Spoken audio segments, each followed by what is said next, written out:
Shalom jemaat yang terkasih, kembali lagi kita berkumpul walaupun kita di beda-beda rumah, tapi kita sama-sama di channel ini untuk beribadah bersama, beribadah online. Pagi hari ini saya mau ajak kita semua untuk berdiri, untuk bertepuk tangan, untuk menari. Walaupun di rumah kita mau bersukacita menari buat Tuhan pagi hari ini. Sukacita Tuhan mengalir di tengah kita. Mari kita sama-sama buka ibadah online pagi hari ini dengan doa. Mari kita berdoa. Bapa, pujian dan syukur kami naikkan sebab Engkau sangat-sangat baik Tuhan. Engkau setia dan kami sangat merasakan kasih karunia-Mu, merasakan rahmat-Mu, merasakan kasih-Mu setiap hari. Menjagai kami, menyertai langkah-langkah kami.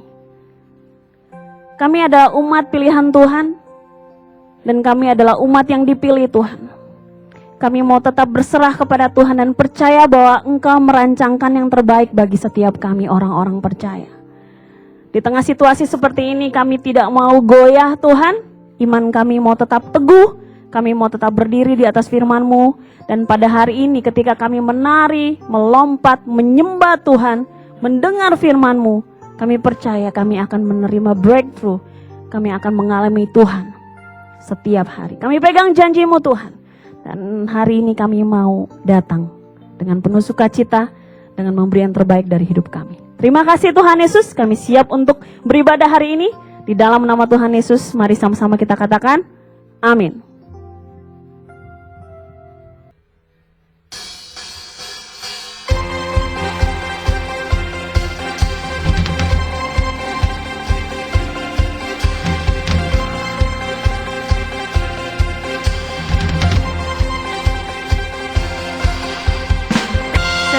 Setiap kita, walaupun di rumah kita mau bangkit berdiri, kita mau puji Tuhan, kita mau menari, kita mau tepuk tangan, mau menyembah Tuhan.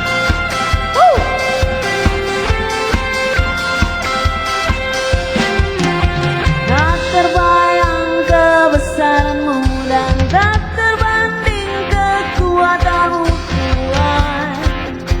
Kau megah bagiku segenap jiwa dan pengharapanlah ku serahkan untuk rencana-Mu Tuhan. Kau Raja atasku,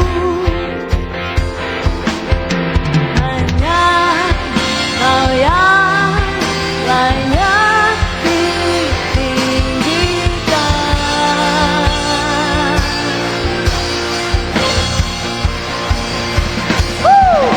Ajaib Kau Tuhan, agung dan perkasa. Kau sumber kemenanganku, layak berkuasa, memerintah selamanya. Yesus Kaulah Raja mulia.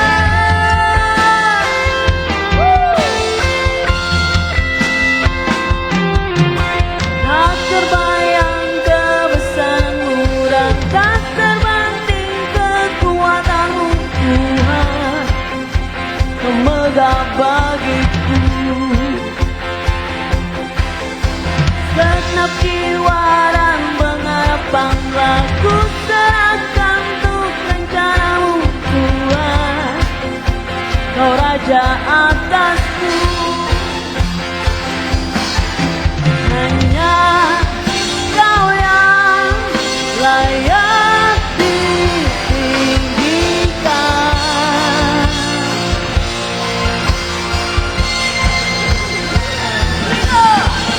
Ajaib Kau Tuhan, agung dan perkasa.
semesta melukiskan kebesaran Tuhan. Bumi dan surga menyanyikan kemuliaan nama-Mu.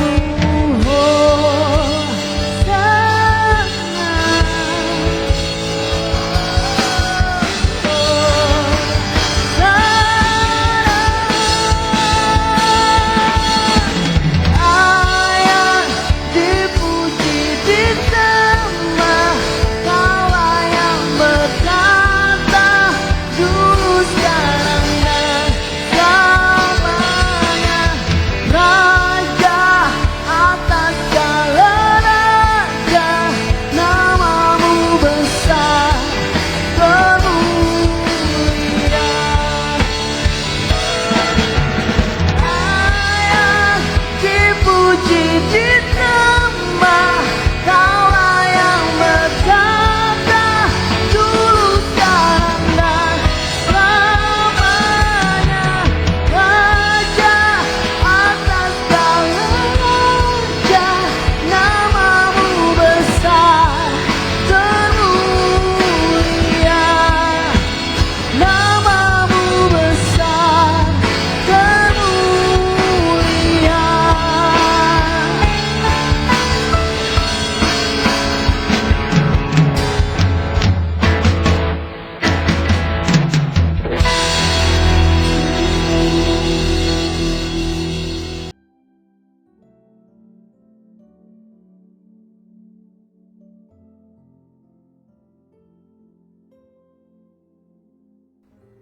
Shalom saudara, kita bertemu kembali di minggu yang keempat di bulan Mei ini, tepatnya pada tanggal 24 Mei.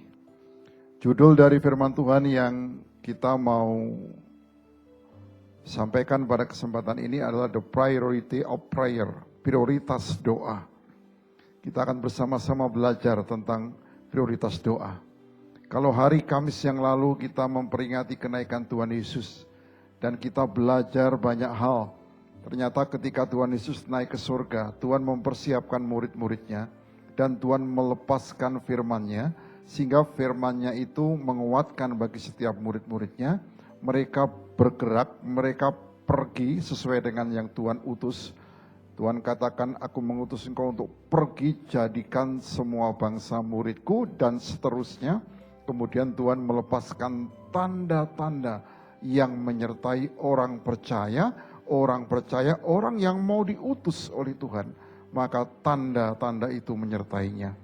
Puji Tuhan, hari ini kita tetap belajar, karena pada waktu Tuhan Yesus naik ke surga, Tuhan mengingatkan kepada murid-muridnya untuk tetap tinggal diam, dan di situ murid-muridnya berdoa, menantikan kedatangan penghibur, yaitu Roh Kudus, saudara. Dan waktu-waktu ini sangat relevan untuk kita tetap tenang, kita berdoa, sama juga dengan keberlangsungan situasi yang melanda dunia termasuk Indonesia, dan mungkin juga termasuk di lingkungan saudara dan saya.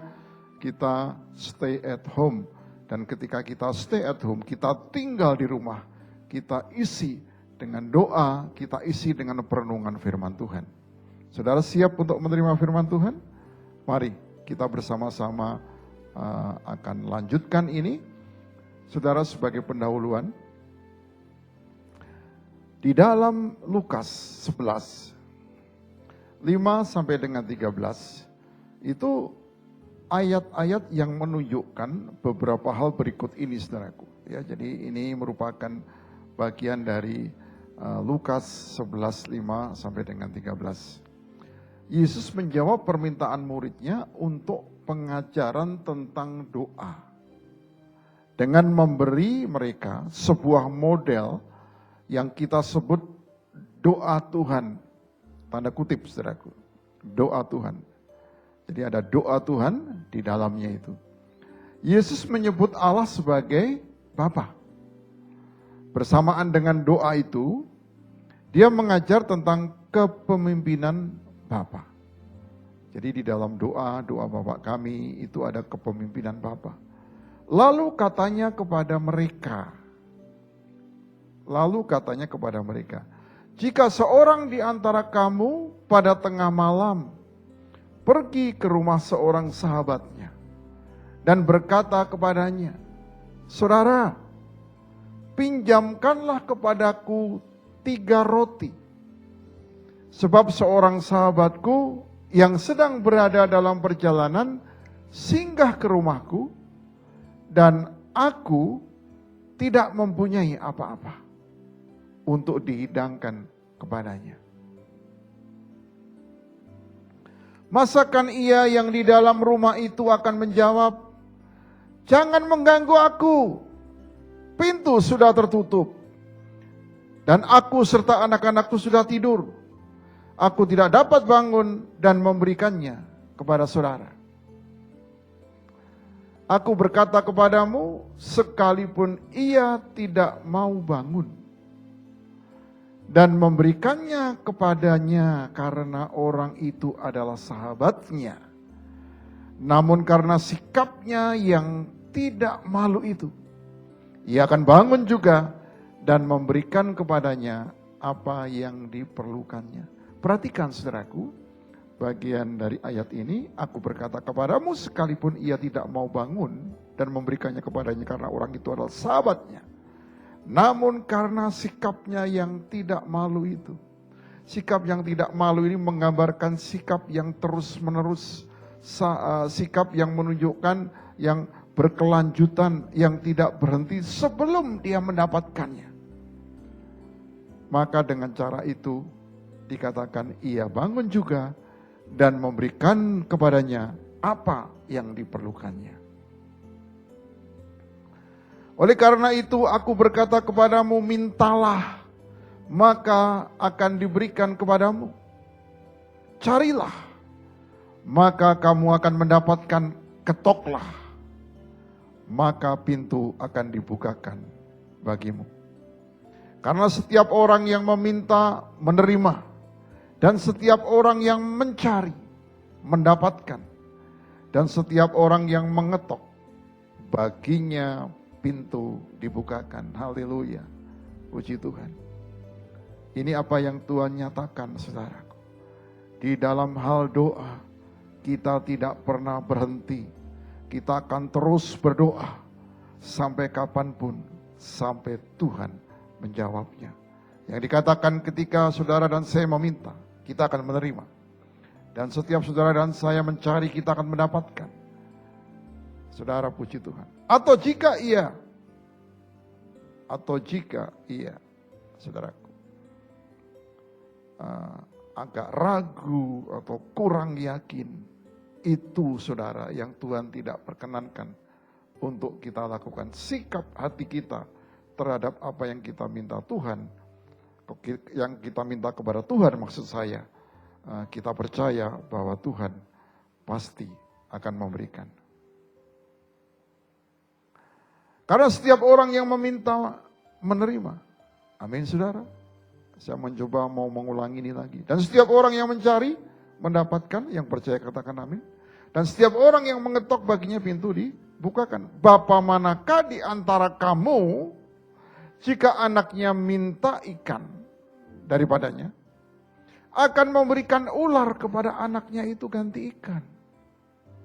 Saudara, di sini ayah-ayah, bapak-bapak, halo, pernah enggak ketika anakmu minta sesuatu, contohnya ini, minta ikan diberikan ular? Ular akan mencelakakan bagi anak itu. Ular akan membuat dia takut. Mungkinkah Tuhan kita, Bapa kita, ketika kita minta sesuatu, Tuhan memberikan yang sangat menakutkan kita? Membuat kita stres? Membuat kita bingung? Saya yakin tidak, saudara. Atau jika ia minta telur, akan memberikan kepadanya kalajengking? Satu hal yang sangat jauh berbeda. Telur sesuatu yang bisa dimakan, dinikmati, kadar proteinnya tinggi. Tapi kalau kalajengking yang akan menyengat, akan menyakitkan anak itu. Jadi Tuhan itu memberikan kepada kita sesuatu yang bukan menyakitkan. Ayo yang percaya katakan amin. Saudara. Saya akan lanjutkan dulu. Jadi jika kamu yang jahat tahu memberi pemberian yang baik kepada anak-anakmu, apalagi Bapamu yang di sorga, Ia akan memberikan Roh Kudus kepada mereka yang meminta kepadanya. Roh Kudus itu roh yang menghiburkan.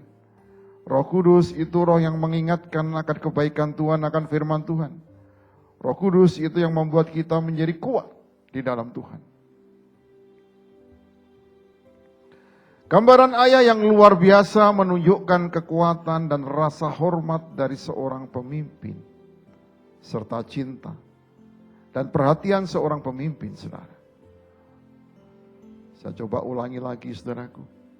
Gambaran ayah yang luar biasa itu menunjukkan kekuatan dan rasa hormat dari seorang pemimpin, serta cinta dan perhatian seorang pemimpin. Pertimbangkan bahan-bahan kepemimpinan untuk di rumah dari seorang bapa yang sehat, saudaraku. Jadi di dalam konteks doa ini, kita juga akan belajar sedikit tentang kepemimpinan. Saudara, kita akan belajar yang pertama kita akan belajar. Ini adalah sebuah pola untuk keluarga. Jadi pola ini untuk keluarga, saudaraku. Dia harus memberi contoh bagi semua orang untuk menjadi model. Kalau saudara menjadi seorang ayah, menjadi seorang bapa, maka kewajiban saudara harus menjadi contoh atau menjadi model. Jadi hubungan bapak dan anak itu hubungan yang dilandasi dengan bagaimana bapak akan memberikan contoh kepada anaknya. Pernah nggak suatu kali seorang bapak atau seorang ibu mengeluhkan, kok anakku ini kata-katanya kurang bagus, tidak sopan, kasar, begitu. Ya. Orang tua perlu evaluasi diri, saudaraku. Kenapa begini? Di dalam sebuah organisasi, pemimpin perlu evaluasi diri. Supaya kita semua mengerti, karena apa yang kita lakukan, itu akan dilihat. Sama yang di bawah atau sama yang dipimpin, saudaraku. Contoh sederhana, di dalam komunikasi misalnya. Dalam komunikasi, kita tidak memberikan kejelasan, kita tidak memberikan jawaban, kita tidak memberikan alasan. Lalu bagaimana yang akan kita pimpin, saudaraku? Lebih kurang akan menghasilkan hal yang sama. 1 Korintus 4 ayat 16, sebab itu aku menasihatkan kamu, turutilah teladanku. Paulus berani mengatakan kepada umat di Korintus, turutilah teladanku. Siapapun saudaraku, karena ini polanya untuk keluarga, polanya untuk rumah tangga. Bagaimana seorang ayah terhadap istrinya. Bagaimana istri terhadap anak-anaknya. Ayah juga terhadap anak-anaknya. Berani enggak? Turutilah teladanku. Ini waktunya. Kalau kita belum berani, mungkin ada sesuatu dalam kehidupan kita. Ayo kita berubah. Supaya kita sampai di sini. Sampai pada turutilah teladanku. Dan kita berani mengatakan kepada anggota keluarga, turutilah teladanku. Filipi 3 ayat 17, saudara-saudara, ikutlah teladanku. Dan perhatikanlah. Dan perhatikanlah mereka yang hidup sama seperti kami, yang menjadi teladanmu. Teladan itu penting, saudaraku. Teladan itu jauh lebih keras gaungnya daripada apa yang kita katakan. Seringkali kalau kita menghadapi orang yang kita pimpin, mungkin setengah gagal atau gagal. Lalu kita pikir dengan banyak nasihat dan pengetahuan, bahkan pengalaman kita bisa sampaikan begitu banyak. Saudara, yang bisa menyentuh hatinya adalah pertolongan. Tolong dulu dia. Tolong dulu, setelah itu berkata-katalah bagi mereka. Jangan gunakan kata-katamu terlebih dahulu. Ulurkan tanganmu terlebih dahulu. Maka kata-katamu akan didengar. Karena uluran tanganmu sebagai teladan, sebagai contoh, bentuk dari kepedulian, bentuk dari kasih dan cinta yang saudaraku impartasikan kepada para pribadi yang saudara pimpin. Ayah kepada anak-anaknya, ayah kepada istrinya. Puji Tuhan.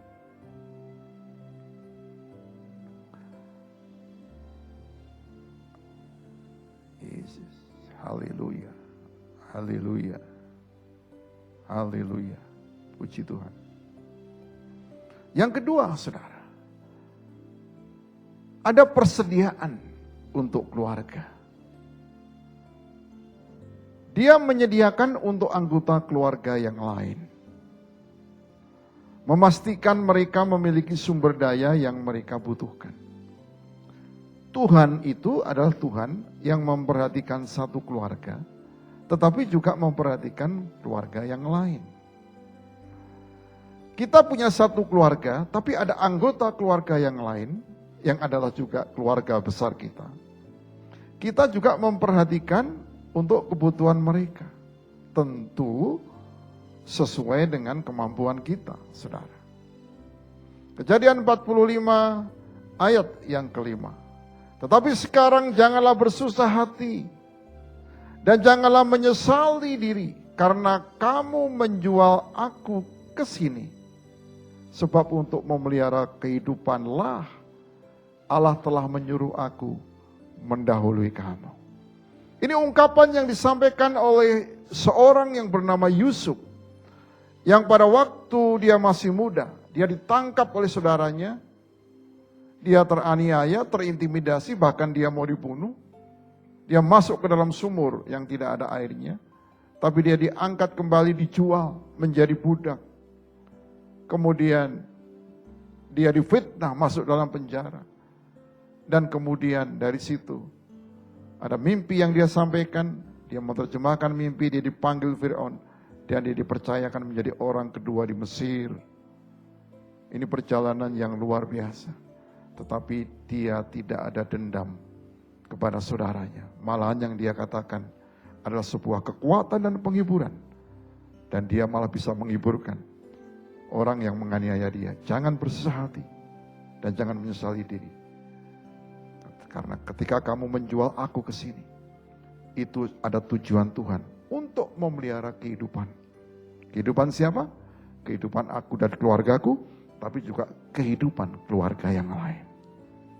Puji Tuhan. Kejadian 45 ayat yang ke-7, maka Allah telah menyuruh aku mendahului kamu untuk menjamin kelanjutan keturunanmu di bumi ini dan untuk memelihara hidupmu. Sehingga sebagian besar daripadamu tertolong. Luar biasa. Sebuah pemahaman ketika dia mendapatkan keadaan situasi yang dia tidak pernah pikirkan dan justru datang dari orang yang paling dekat dalam kehidupannya, saudara-saudara kandungnya sendiri. Tetapi dia bisa mengerti dan memahami. Saudara, mari kita buka hati.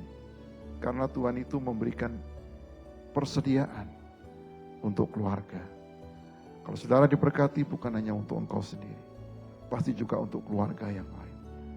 Mungkin kau bisa mengungkapkan berbagai alasan. Karena aku kerja keras dan lain sebagainya. Ingat saudara, kalau Tuhan tidak membukakan pintu tingkap langit untuk melepaskan berkat atas hidupmu, saudara dan saya tidak akan bisa apa-apa. Ingat ini. Inilah yang dimiliki. Karakter yang dimiliki oleh seorang Yusuf. Yang bisa melihat bahwa rencana Tuhan di dalam hidupnya itu sungguh untuk menolong semua. Bahkan orang yang membencinya, ada anggota keluarga yang tidak senang dengan dia, bahkan mencoba menyingkirkannya. Tetapi memang lewatnya Tuhan menyediakan persediaan untuk keluarga. Itu poin yang kedua, saudara. Poin yang ketiga, perlindungannya untuk keluarga. Perlindungan Tuhan itu untuk keluarga. Dia harus menjaga mereka dari bahaya dan memastikan mereka aman dan terjamin. Seorang yang diberikan satu fasilitas oleh Tuhan atau dipakai Tuhan untuk bisa menaungi yang lain. Maka dia harus menjaga mereka dari bahaya dan memastikan mereka aman dan terjamin. Di mana ayatnya, saudaraku? Kita lihat dalam Keluaran 12 ayat 6 dan ke-7. Kamu harus mengurungnya sampai hari yang ke-14 bulan ini. Lalu seluruh jemaah Israel yang berkumpul harus menyembelihnya pada waktu senja. Jadi ada aturan untuk mempersembahkan korban, saudaraku. Korbannya dikurung dulu dan tunggu waktu, tidak langsung dipersembahkan, tidak langsung disembelih, tapi semua ada waktunya. Kemudian dari darahnya haruslah diambil sedikit dan dibubuhkan pada kedua tiang pintu dan pada ambang atas, pada rumah-rumah di mana orang memakannya. Kenapa? Karena darah itu sebagai tanda bahwa ketika darah itu ada, maka pada waktu penentuan Tuhan mengutus malaikatnya untuk membunuh anak sulung di Mesir, maka orang-orang Israel, anak-anak Tuhan, terbebas dari mara bahaya ini. Saudara, ini berbicara tentang pengorbanan Yesus, anak domba yang disembelih, kemudian darahnya menolong kita, darahnya menyelamatkan kita, darahnya membuat kita kuat. Amin, saudaraku. Di tengah-tengah pandemi COVID-19 ini, saudara ingat bahwa pengorbanan Tuhan itu berlaku atas kita dan perlindungannya itu untuk keluarga. Maka seluruh anggota keluarga, Tuhan akan sertai, Tuhan akan lindungi, Tuhan akan tutup bungkus dengan kuasa darah Tuhan. Dan akan dilalukan dari penyakit dan pandemi COVID-19 ini. Yang percaya katakan amin, saudara. Keluaran 12 ayat 12 dan 13. Sebab pada malam ini aku akan menjalani tanah Mesir. Dan semua anak sulung dari anak manusia sampai anak binatang akan kubunuh. Dan kepada semua Allah di Mesir akan kujatuhkan hukuman. Akulah Tuhan, kata firman Tuhan. Apa Tuhan semena-mena? Enggak. Tuhan sudah peringatkan dari 1 tanda sampai 10 tanda. Yang ini tanda ke-10, saudaraku. Anak sulung akan dibunuh. Tetapi dari 1 tanda, 2 tanda, 3 tanda selalu berulang. Dia bilang, aku mau bertobat. Tapi dia berbuat lagi. Aku mau bertobat, dia berbuat lagi. Itu yang diucapkan oleh Fir'aun. Maka di dalam ayat-ayat yang lain Tuhan mengatakan Tuhan mengeraskan hati Fir'aun. Saudara, ketika saudara dan saya diberi kesempatan untuk bertobat, sekali, 2 kali, 3 kali, saudaraku cukup. Supaya kita, saudara dan saya, tidak mengeraskan hati. Amin, saudaraku. Saya lanjutkan ayat yang ke-13. Dan darah itu menjadi tanda bagimu pada rumah-rumah di mana kamu tinggal. Apabila aku melihat darah itu, maka aku akan lewat daripada kamu. Jadi tidak akan ada tulah kemusnahan di tengah-tengah kamu apabila aku menghukum tanah Mesir. Haleluya. Puji Tuhan. Pengorbanan Yesus pada waktu perjamuan kudus, kita belajar bahwa darahnya itu sebagai meterai bahwa kita menjadi miliknya. Amin, saudaraku. Kalau di dalam surat-surat penting biasanya dibubuhi dengan meterai. Dan meterai 6.000 berarti kalau kita bertanda tangan di atas meterai itu, maka ada kekuatan hukumnya, saudara. Demikian pula dengan darah Yesus. Darah anak domba di zaman kitab Keluaran dan darah Yesus di zaman kehidupan kita hari ini. Yang keempat, saudaraku, doanya untuk keluarga, doa pemimpin, doa Bapa itu untuk keluarga, saudara. Ia harus berdoa bagi mereka untuk mencapai potensi mereka dan menjadi semua yang Tuhan inginkan. Amin, saudaraku. Saya akan ulangi statement ini. Ia harus berdoa bagi mereka. Para pemimpin harus berdoa. Ayah berdoa untuk mencapai potensi mereka. untuk anak-anak, untuk istri, dan menjadi semua yang Tuhan inginkan. Yosua 24 ayat 15. Tetapi jika kamu anggap tidak baik untuk beribadah kepada Tuhan, pilihlah pada hari ini kepada siapa kamu akan beribadah. Allah yang kepadanya nenek moyangmu beribadah di seberang sungai Efrat, atau Allah orang Amori yang negerinya kamu diami ini. Tetapi aku dan seisi rumahku, kami akan beribadah kepada Tuhan. Saudara, ini sikap seorang pemimpin untuk membawa keluarganya datang kepada Tuhan. Kalau ada di antara saudara, engkau punya keluarga dan engkau seorang ayah dan belum menjadi pemimpin, ini waktunya, saudaraku. Jangan tunda lagi. Ini waktunya. Ini waktunya. Jangan tunda lagi. Datang kepada Tuhan dan katakan kepada Tuhan, Tuhan, aku siap. Aku mau memperhatikan untuk keluargaku, juga untuk keluarga yang lain. Haleluya. Saudaraku mau. Kalau saudaraku mau sebentar berdoa, Bapa, jamah hati anakmu. Jamah hati anakmu. Ubah dia, Tuhan. Ubah dia. Dan lawat dia. Untuk dia memiliki kesanggupan. Menjadi seorang bapa, seorang ayah. Di dalam keluarganya. Untuk keluarga single. Yang sudah ditinggal ayahnya. Saudara juga jangan takut. Tuhan memberikan kesanggupan kepada saudara. Di dalam nama Tuhan Yesus. Amin. Kisah para Rasul 16 ayat 31. Jawab mereka, percayalah kepada Tuhan Yesus Kristus.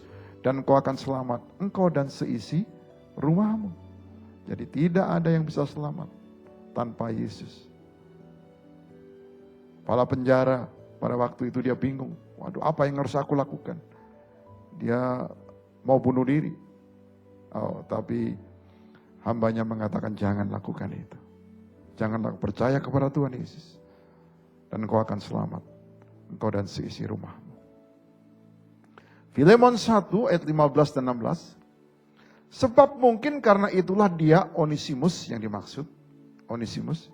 Dipisahkan sejenak daripadamu, Filemon. Filemon itu tuannya. Onesimus itu pekerjanya.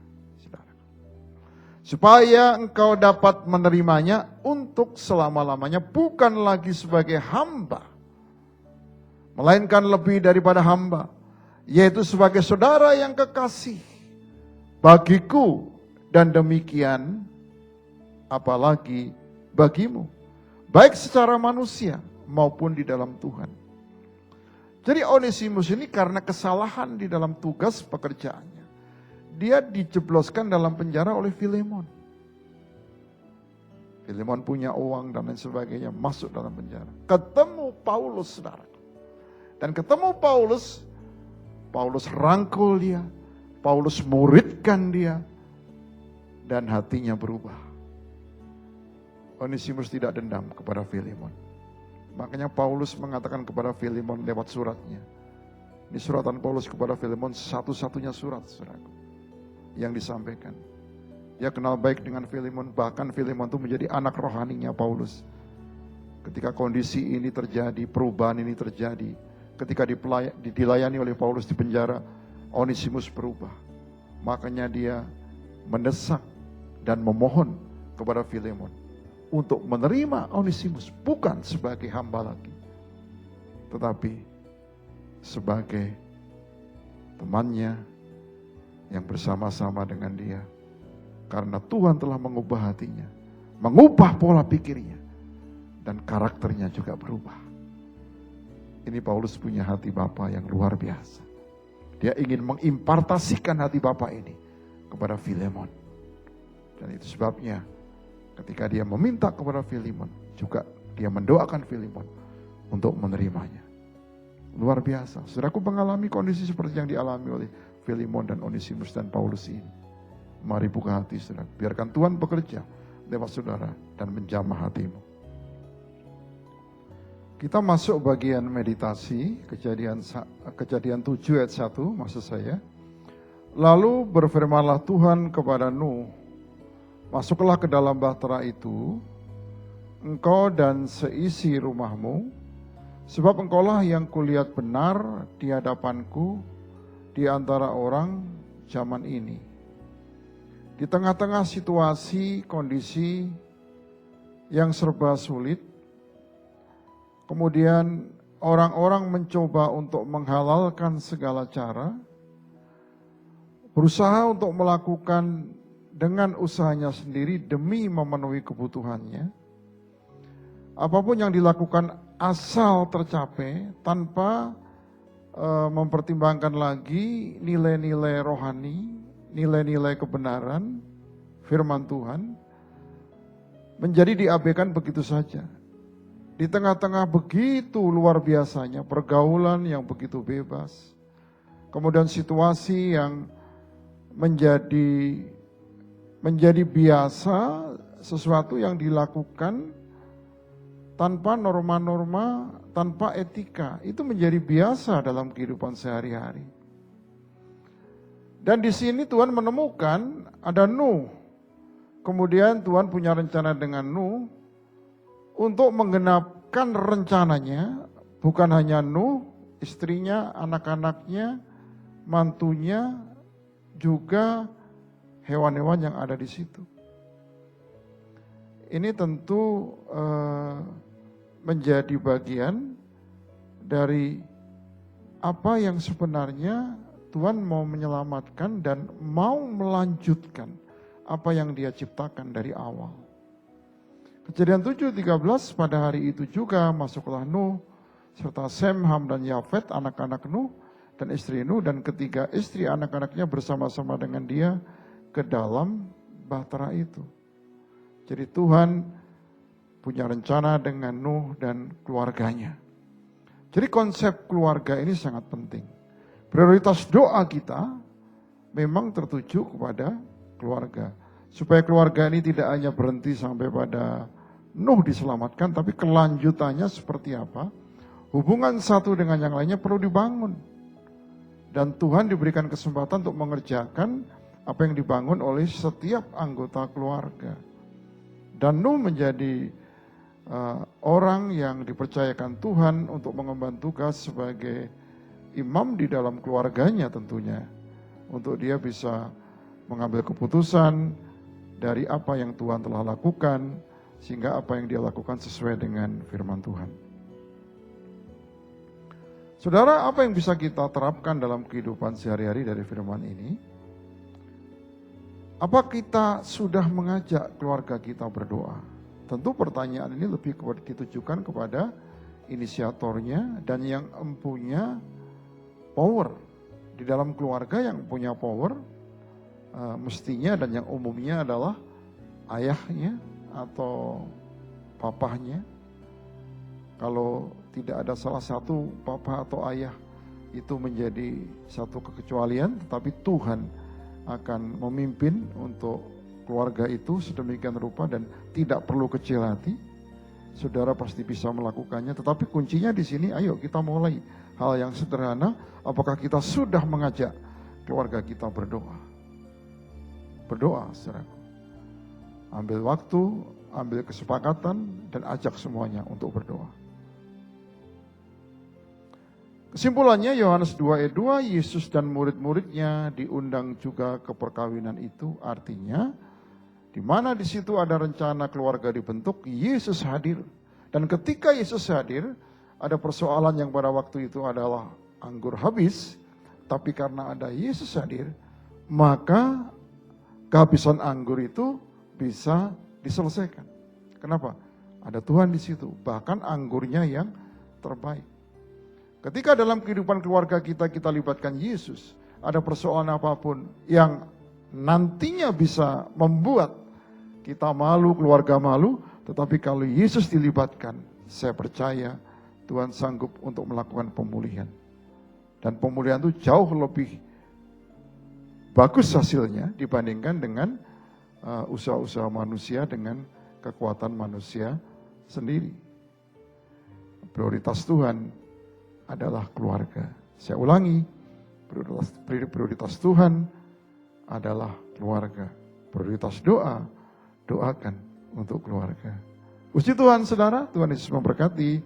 Mari kita berdoa. Bapa, terima kasih dengan firman-Mu, biarlah Engkau mengurapi kami, untuk kami tetap setia ada di dalam keluarga. Dan Tuhan, kami percaya ketika kami ada di tengah-tengah keluarga, apapun keluarga yang Tuhan berikan kepada kami, itulah yang terbaik, itulah yang harus kami bangun. Kami tidak perlu mencari sisi buruk, kesalahan, kekurangan yang lainnya, tetapi kami ada di dalamnya untuk ikut mewujudkan sesuatu yang baik. Terima kasih Tuhan. Di dalam nama Tuhan Yesus kami berdoa. Dan saudara, mari buka hatimu dan angkat tanganmu untuk menerima berkat Tuhan. Bapa menghadapkan wajahnya kepada saudara dan memberikan damai sejahtera, serta berkat-berkatnya, diberkati ketika engkau masuk, diberkati ketika engkau keluar, diberkati usahamu, pekerjaanmu, keluargamu, studimu, juga cita-citamu, buah kandunganmu diberkati oleh Tuhan. Tetaplah maju di dalam Tuhan, karena Tuhan menghendaki engkau tetap percaya dan bergerak di dalam iman, dan apa yang kau percaya Tuhan akan wujudkan dalam kehidupanmu. Saudaraku, terimalah berkat anugerah Bapa bersama dengan Yesus Tuhan dan Juru Selamat kita, dan dalam persekutuannya dengan Roh Kudus dari sekarang sampai selama-lamanya. Tuhan Yesus memberkati. Amin. Puji nama Tuhan. Sampai ketemu di minggu depan. Tuhan Yesus memberkati. Shalom.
Shalom, jemaat yang terkasih Gereja City Blessing.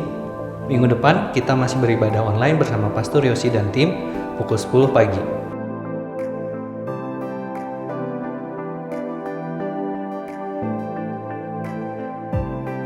Bagi jemaat yang rindu untuk memberikan persembahan umum ataupun persembahan persepuluhan, bisa hubungi sekretariat gereja masing-masing.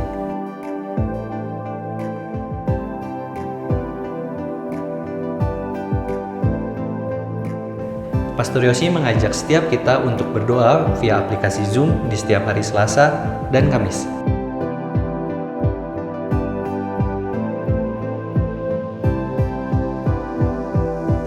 Sekian pengumuman minggu ini. Tuhan Yesus memberkati.